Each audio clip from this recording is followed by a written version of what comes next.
The following delightful story about an incident during Abdu'l-Baha's stay in New York illustrates the fact that he was not colorblind, but rather he found racial differences a thing of beauty. When he was on his way to speak to several hundred men at the Baha'i mission, he was accompanied by a group of Persian and American friends. Not unnaturally, a group of boys were intrigued by the sight of this group of Orientals, with their flowing robes and turbans, and started to follow them. They soon became noisy and obstreperous. A lady in Abdu'l-Baha's party was highly embarrassed at the rude behavior of the boys. Dropping behind, she stopped to talk with them, and told them a little about who Abdu'l-Baha was. Not entirely expecting them to take her up on the invitation, she nevertheless gave them her home address and said that if they liked to come the following Sunday, she would arrange for them to see him. Thus, on Sunday, some 20 or 30 of them appeared on the doorstep, rather scruffy and noisy, but with signs that they had tidied up for the occasion nonetheless. Upstairs in his room, Abdu'l-Baha was seen at the door, greeting each boy with a hand clasp or an arm around the shoulder, with warm smiles and boyish laughter. His happiest welcome seemed to be directed to the 13-year-old boy near the end of the line. He was quite dark-skinned and didn't seem too sure he would be welcome. Abdu'l-Baha's face lighted up, and in a loud voice that all could hear, exclaimed with delight that here was a black rose. The boy's face shone with happiness and love. Silence fell across the room as the boys looked at their companion with a new awareness. Abdu'l-Baha did not stop at that, however. On their arrival, he had asked that a big 5-pound box of delicious chocolates be fetched.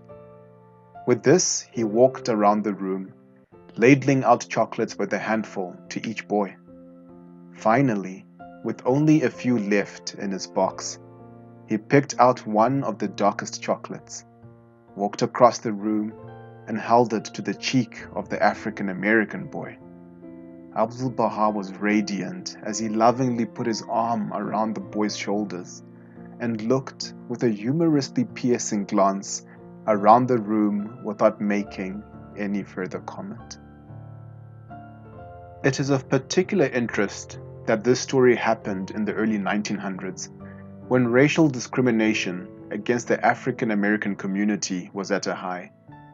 The warm embrace and the recognition of the relevance and the beauty of the diverse nature of the boy's skin color was impactful enough to not only put a smile of happiness and love on the boy's face, but to open the eyes of all who were there and to see this boy in a new light and appreciation.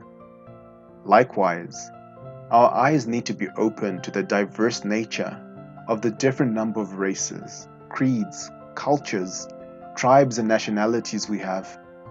Embracing such diversity, appreciating the beauty of it, and promoting such a view in our everyday discourses is a simple step we can all take in bridging the racial divides currently oppressing our society.